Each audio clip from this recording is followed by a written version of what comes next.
And we're going on the Concorde Experience now.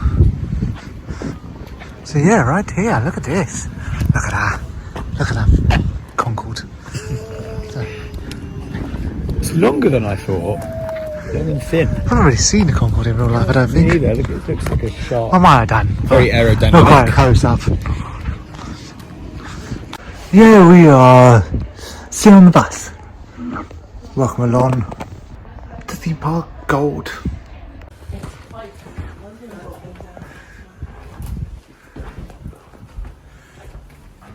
Okay, so right now we've got some pictures, some photos, and some information about the Concorde for you. It was easier to take photos rather than recording this bit because not much time. If you want to read anything, make sure you pause the video to take a look. And this is interesting. This is all the airlines that applied to get a Concorde, to run Concorde. But as we know, there was only two airlines that had Concorde: Air France and British Airways. But yeah, even United applied. They did not get it. And yeah, here is some uniforms. So that is interesting. Right, we're about to watch a video of the Concorde coming back to Brooklands. Third built in the UK. Golf Bravo Bravo Delta Golf, or Delta Golf as she's affectionately known, opened the door for Concorde to enter passenger service.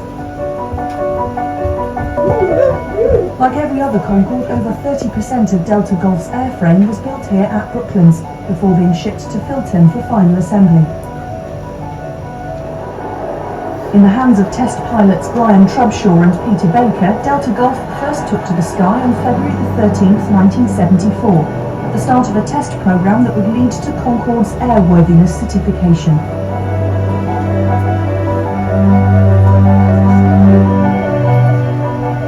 The first flight, which lasted 1 hour and 45 minutes, saw the aircraft fly from Filton to the Concorde test base at Fairford to join Concorde 002 and Concorde 01 in the British flight test programme. Delta Golf flew to many locations all over the globe, such as Singapore, Kuwait and the United Arab Emirates, during a flight test programme that lasted more than 7 years. She was the first Concorde to carry 100 passengers at twice the speed of sound. Delta Golf was used by British Airways crews for training in the summer of 1975. Over 50 training flights were conducted out of Fairford before passenger services commenced the following year. The aircraft's final flight came on Christmas Eve 1981, after which she was put into long-term storage at Filton. British Airways acquired ownership of Delta Golf in 1984 and in 2003 offered her to Brooklands Museum for restoration and display. Inside and out, the aircraft had been stripped of just about every conceivable part, but with BA's enormous Concorde spares holding, it was hoped that most parts could be found and eventually refitted. The aircraft was repositioned to allow it to be divided into 5 major sections, after smaller items such as the intakes and wingtips had been removed and transported to Brooklands. The Brooklands built forward and aft fuselage sections were the first major pieces to arrive at the museum in May 2004. A few weeks later, the 2 main wing sections were separated from the fuselage and transported the 125 miles to the museum. The final piece to be moved was the central fuselage section of Concorde, on which the restoration would be based. It was transported along the M4 and arrived safely at Brooklands after journeying down the leafy Surrey roads towards the museum. Hundreds of museum supporters, as well as His Royal Highness Prince Michael of Kent, were present to greet Concorde and see her being unloaded. Although it would be many months before structural rebuilding got underway, the volunteer team set to work restoring key parts of the aircraft, such as the droop nose and intakes, as well as beginning to remove 20 years of grime from the fuselage and wings ahead of repainting. The museum's contractors for the rebuilding started work in early 2005. The first task was to reposition the 5 main sections so that they could be reattached. When the aircraft was sectioned, new production joints were essentially formed. Aluminium channel sections were used to rejoin both the wings and fuselage. Alongside the structural work, the main volunteer effort got underway to repaint the aircraft. The surface was prepared before being painted with the trademark Concorde gloss white finish. After the forward fuselage had been rejoined, volunteers refitted Concorde's famous droop nose. With the structural rebuild nearly complete, Concorde was airbagged to full height to allow the landing gears to be fitted, the first time in nearly 20 years that the aircraft had rested on its own undercarriage. A volunteer team refitted the outer wingtips in late 2005, painstakingly installing over 600 bolts to hold them in place. With work underway to restore the interiors and cockpit, the volunteer effort in 2006 began with refitting the restored air intakes and rebuilding the engine bays. Special teams were formed to repaint and then fit the giant Brooklands-built tail fin, which was fitted in the summer of 2006, topping out the main rebuilding programme. Due largely to the efforts of an army of dedicated volunteers, sponsors and contributors to the museum's appeal fund, the Concorde with an uncertain future at the start of the millennium had been saved for future generations.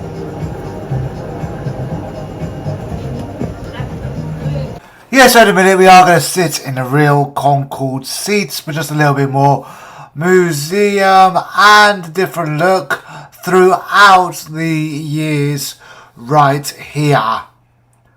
Yeah, different look, different area, different times and different seat covers or whatever, you know.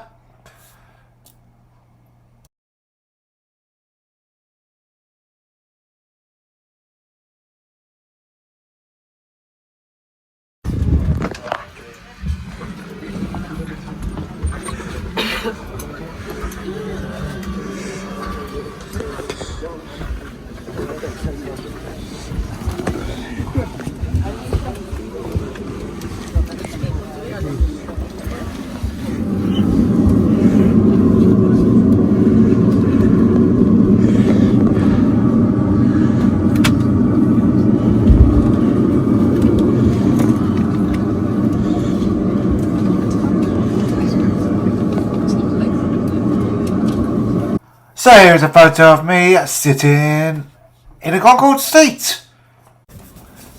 Yeah, lots of leg room on the Concorde. This Concorde though never actually entered service, but it was vital to making sure that Concorde got a certificate to be able to fly. At the poster at the back was saying about the 20 Concordes and where they are around the world. I am advised the only one that's not available is the one in Barbados, and that used to be apparently one of the ones you could go on and visit. I'm advised that's no longer the situation. It's what I'd call freestyling. Mind your heads on the lockers.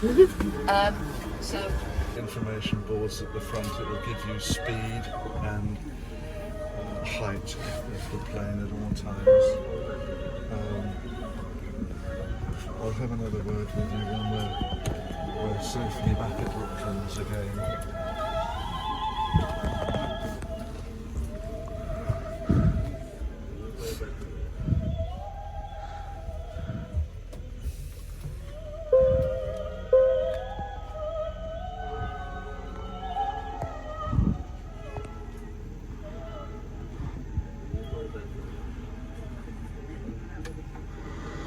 Hello ladies and gentlemen, welcome aboard Concorde. My name is Mike Bannister and it's my great pleasure to invite you on the world's only supersonic airliner as we prepare for departure from London's Heathrow. I'm joined here by Senior First Officer Neil Rendell and Senior Engineer Officer Ian Smith. We're just about to start up our 4 Rolls-Royce Olympus engines, push the aircraft back and taxi out for takeoff. Do make yourselves comfortable as we offer you the finest wines, the finest cuisine, the finest service in the air. Although the flight is very short, we hope it will be a memorable experience for you. Cabin crew doors to automatic and cross-check. Ladies and gentlemen, it's Mike Bannister on the flight deck. We've just received our line-up clearance and we'll be departing on time. Once we line up on the runway, we'll be opening up our 4 Rolls-Royce engines to full power, and you'll feel the reheats kick in. A nudge of acceleration in your back as the extra 25% of power comes in. We'll accelerate very quickly through 100 miles an hour, and within 40 seconds, we'll be at 250 miles an hour, when I'll pull back on the control column, rotating Concorde to 13 degrees nose up. We'll climb out, accelerating all the time, until we reach 1 minute and 10 seconds after takeoff, where we're going to switch the reheats off and reduce the engine power. We do this to be good neighbours in the Heathrow area, but you might feel a significant change of noise levels in the cabin. Speedbird Concorde 1, clear departure, runway 27 left. Speedbird Concorde 1, clear to take off 27 left. Everybody ready? Ready. Yes. 3, 2, 1,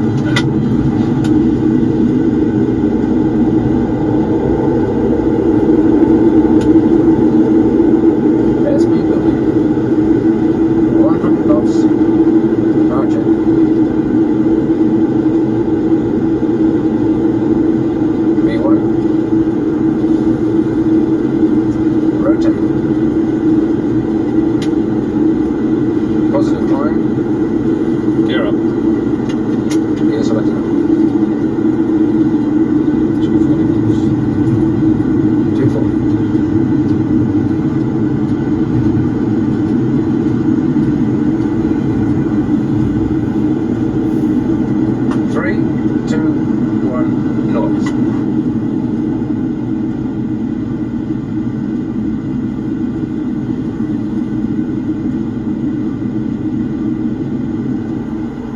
Well, ladies and gentlemen, here we are at 28,000 feet at Mach 0.95, 95% of the speed of sound, as we approach our acceleration point to the southeast of Swansea. In a few moments' time, we'll open up our engines to full power and switch on the reheats again. They're the ones that we use for takeoff. This time, however, we'll switch them on in pairs. You may feel 2 slight nudges of acceleration as they come in, and very shortly after that, we'll be through Mach 1, the speed of sound. So we're just coming up to that point now. Engines up to full power. First pair of reheats on. Inwards. Second pair on. Inwards. 0.95. 0.96. 0.97. 0.98. 0.99. Mach 1, the speed of sound. We're faster than the speed of sound. No bumping, no jostling, just a smooth transition. That's the really clever thing that the designers did. We're now flying supersonically. We've joined the over 2.5 million passengers who've flown faster than the speed of sound on British Airways Concorde.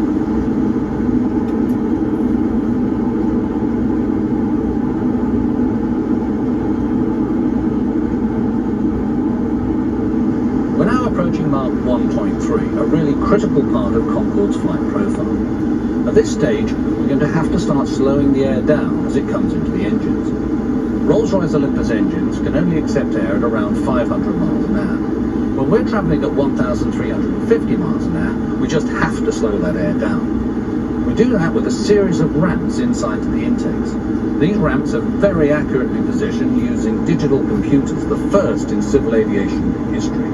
As the air comes in, it's slowed down from 1,350 miles an hour to just 500 miles an hour at the engine face, in a distance of just 11 feet.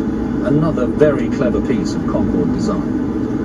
As we approach Mach 1.7, our engines have become more efficient, and we can switch the reheats off, and Concorde can do what no other aircraft in the world can do, which is to climb and accelerate from Mach 1.7 to Mach 2 using full power without reheat. We reach Mach 2 at 50,000 feet and continue climbing up towards our service ceiling of 60,000. At that height, you're on the edge of space, where the sky gets darker, where you can see the curvature of the Earth. You're travelling faster than a rifle bullet, 23 miles a minute, a mile every 2.5 seconds. You can actually feel the aircraft getting warmer and warmer due to friction. We're travelling so quickly that if we took off in the spring or the autumn when it was dark in London at 7 p.m, you'd travel across the Atlantic and see the sunrise in the west. Concorde was a design icon of the 20th and 21st century. She was clever, she was beautiful, she was a great technological achievement. She could do things that no aircraft could do then or now. But it was the people that made her really special. The designers, the builders, the people that operated the airplane, those that flew in her. It's those people that will ensure that Concorde will live forever.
we're back at Brooklands, as mentioned before.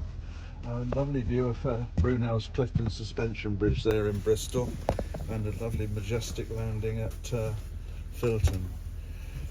That concludes the Concorde experience today. And yeah, here is a look at the cockpit. Very interesting stuff. Lots and lots of buttons. My goodness me. Could you imagine flying that, hey? Yeah, wow.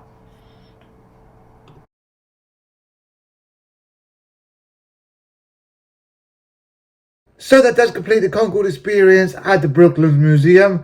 Just before we get into the review, please note that this visit was a revisit. So the start of this video was from the previous visit, and the Concorde experience that you've literally just seen was from the revisit, because that part was not working before.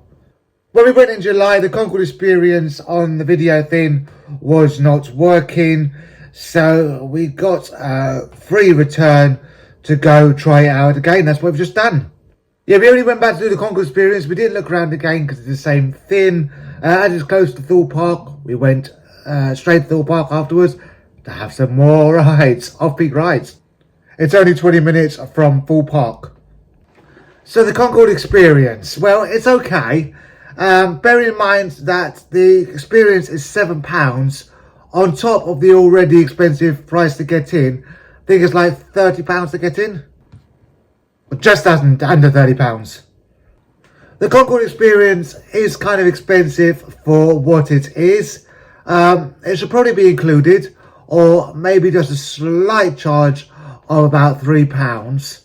For £7 for what it is a bit expensive, because, you know, this Concorde, while it was one of the first that was built, was not actually one that entered into passenger service. I mean, it's probably worth doing it as a once experience. We got to do it twice.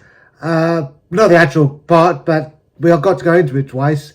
So we made a £7 worth of there. I wouldn't say it's a top-notch experience, but if you do love the Concorde, you've never been on a Concorde, you love aviation and stuff, it probably is definitely worth going to see once. And the museum is good as well. It does have lots of different things in the museum to go and have a look at. I mean, the whole experience lasts 35 minutes. You have a talk beforehand in the bus they have there. You have a talk underneath the wing thing, underneath the plane and stuff. You go into the luggage compartment, and then you go into the seating area, and at the very end you get to see the Concorde experience. So you do see quite a bit for that thing, and 35 minutes is the total time it lasts.